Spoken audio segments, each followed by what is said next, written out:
The mysterious sea creatures. One dark and stormy night, a big ship was sailing on the ocean. The ship was carrying a treasure of gold and jewels. The waves were huge, and the wind was very strong. The captain, Mr. Sam, told his crew, "Don't be afraid. We will be fine." Suddenly, the ship hit something under the water. The bottom of the ship broke, and water started coming in. The crew worked hard to save the treasure and themselves. Then, a strange light appeared in the water. Everyone looked and saw some sea creatures. They were glowing and looked friendly. They pointed to a cave under the water. The captain decided to follow them. The sea creatures led the crew to a safe place inside the cave. There was air, and everyone could rest. In the morning, the sea was calm.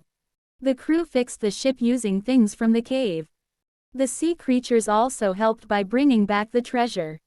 The crew thanked the sea creatures and sailed away, wondering about the kind and strange creatures they had met.